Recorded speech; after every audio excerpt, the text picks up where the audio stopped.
ما الدنيا رتها سامون ألا واتكن قدامنا إساهو إيجا دربي جري لولو جل قبته بيا كيسا ركوت توري سيرا كبتشي سولو جرا باي باي دومي هنكر مجرى متوريجو غافا شيل لولتي ركو فيدو جل قبده har'a addunyaan guutuun dhaabbatee yookiin aangoo gadhiiftaa yookiin bakka akkanaa gadhiiftaa loli deemaa jiru kun hundi walqaayitii fi raayyaa gadhiisiisuuf walqaayitii fi raayyaan akka seerri Itoophiyaa gizee jedhutti daangaarra deebi'ee wattaadarri Ameerikaa wan Eertiraadhaa biyya isaatti deebi'ee Itoophiyaa daangaa tamirraa ka'ee akka deemu gaafa san maal akka ta'uu danda'u isin wallaaltan kanaa biyyi sin godhu kanan godhu taanaan Ameerikaan ammoo qoqqobbii biraa karratti gattu akka meeshaan binne akka gabaya adda addaan godhanne qoqqobbii doolaraa ta'uu danda'a waa'ee hedduu waan uummata miidhuu danda'u gaafa san mootummaan Itoophiyaadhaa harka qullaa gatee jaalatee Ameerikaan waan hunda godhuu dandeessi warra abiyyiif harka laatee takka Dubaay takka eessaa kana yoo jetteen jarri achumaan irraa kutaa biyyirra gaafa san raawwateera jechuun gaafii kana guutuu mataa keessanii qabadhaati Oromiyaa deemna hayya maal gooteettaati hamma addunyaa sii dubbatu as gaafiin kiyya amma abboo warri lolololuu jiranaan jechuu dandeessa warri bosona sheenee kaayyoo ganamaatii fi lola jedhee bosona keessaa lolaa jiru ni jira warri lolaa jiru sun yoo lakkoofne lakkoofsa hammamii saba hammam ga'u keessaa bahan isaan aga dura waraana tiippeelleef hamma baay'atu agartanii yeroo bakka takkatti gaasaan iriftiif yeroo takka caffaraan agartanii hammam akka baay'atan okay waraanni Oromiyaa qaba jettu saba Oromoodhaa miliyoona 60-50 meeqa jedhi san keessaa bahee hangam qabda maaliif namni biraa hedduun bahuu dhabee miti ummati hoo quba qaba okay isin warra afaan nagahaa warra wanni fi callee qabatee deemuu fi warra caffee qabatee deemu gaa Oromoon haa jennu kara saniinuu maal gooteetta addunyaa irratti jarri lafarra konkolaatee achi utaaltee as utaaltee kan nama ajjeesaa jirtu asii ammaan tana achi lafarra konkolaanii bu'uu jiran isiniif galee kan asii nama ajjeesaa jirani achi konkolaa jiran ati maal godhaa jirta wanni dhagahu jiru numaa hedduusaa waan nama gaddisiisudha waan nama gaddisiisu keessaa namoota fuula siyaasaatti bahan Oromoo keessaa namoota fuula siyaasaatti bahan akkasaan harka siyaasaatti deebi'an weellistoonni Oromoo akka Haacaaluu Hundeessaa fa'aa kan ajjeefamaniif takkaa nu taatee jiraattaa takkaan jiraattu karaa alaatiin Haacaaluu Hundeessaa kan biyya keessa dalagaa jammare of tahee baankii Oromoo irraa birrii fudhatee of tahee jalqabe wanni akkasiin dalagu mootummaa Itoophiyaa biratti laazim ati jiraataa manni mootummaa irraa sii kenname Xilahuun Gassasee dhageessan gaafa inni du'ee bara meeqa booda mana keessaa nuu bahaa kan jedhamu dhufe Haalaan Muuddiintu kenneef dhageeffadha eenyuun akkuma kana warri kaan akka ati sansalatii mootummaa asitti dhaame jiruu kan kee guutuu jiraatte gaafa tokko mootummaatti hudduu galuu yaannaan akka biyyoo nyaattu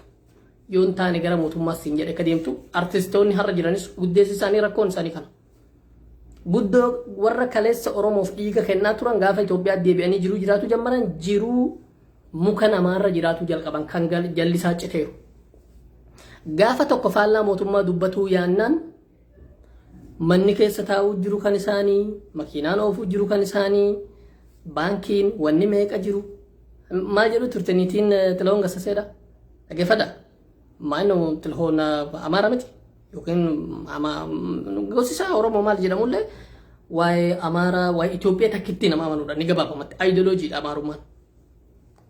akkas ta'eera amma gosa Amaaraa jedhamu Itoophiyaa keessa kan jirres yeroo hunda himama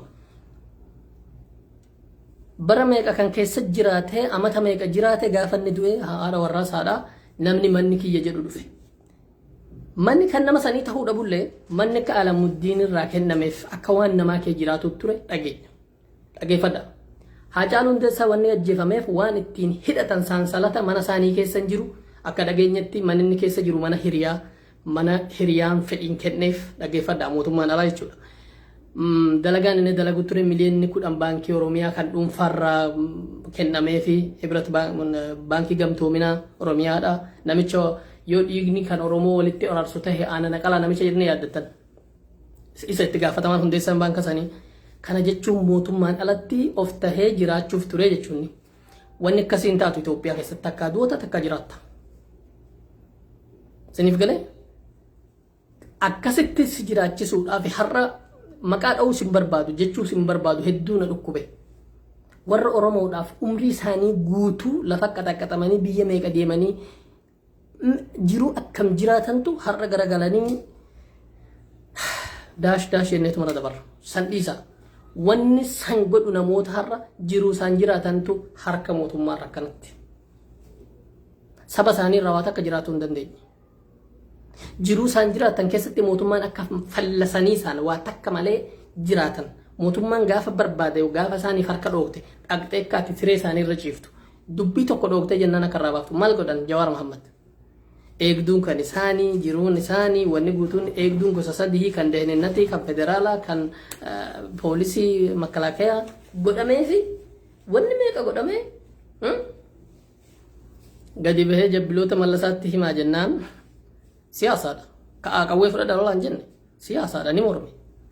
namoota hedduu tokkoof dura hiriirsee Harargee fi Arsii kee deddeemnaan sida kiyyaan nutti kaate waan qabnu irraa fudhanna jedhanii itti ka'an wanni qaban wahuma sanii eegduma san irraa fuudhuu jalqaban sodaatu dide ummatatu na wajjin jira barani ummataa waliin jiraachuun danda'a jedhe jetteere filannoo lama qabda takka ajjeefamuudha ajjeefamuuf rakkoon hedduun uumamuun ni mala yeroo jedhamu hidhaatu dhufe gaafa san namoota ofiin jiraanna oromoodhaaf jedhan namoota dhiibbaa oromoon yookiin oromiyaa keessaa kan ka'e wayyaanii mootummaarraa kuffisuun yookiin yahdigii mootummaarraa kuffisuun sababa warra itti tahan keessa inni tokko Jawaar Mohammad ittiin dhiibbaa Haacaaluu Hundeessaa godhe ni beektu jara san lamman du'a murteessan jara san lamman irratti du'i tokkoof mijateera tokko jeefne tokko qalmaaf dhiyeessinaadha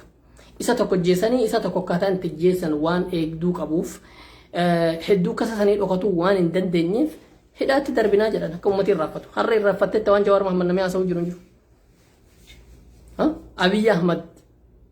sababiin inni dura lakkoofsa tokko irratti himamu Abiy Ahmad aangootti dhufuudhaaf mucaa kan keessa bara 5 yoo waamtee gaafatte eenyutu wayyaanee mootummaarra kuffise yoo jetteen Jawaar Mohammad siin jedha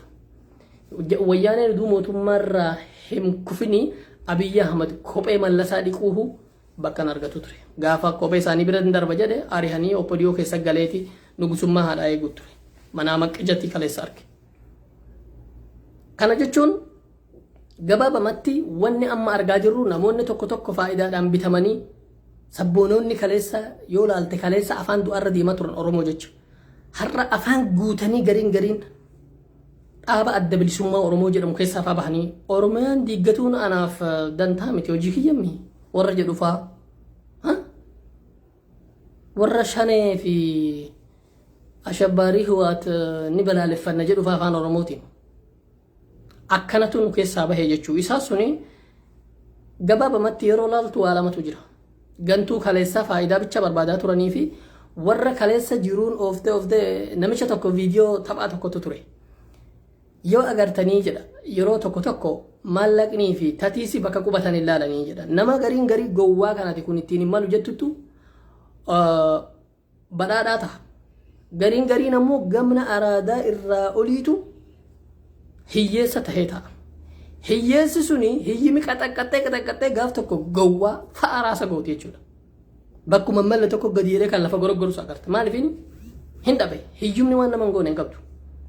namoota sabboonota gurguddoo hiyyumni itti tapheetti ija ijoollee ofii dhalaaluu dadhabee jiruun itti bishoogtee hanga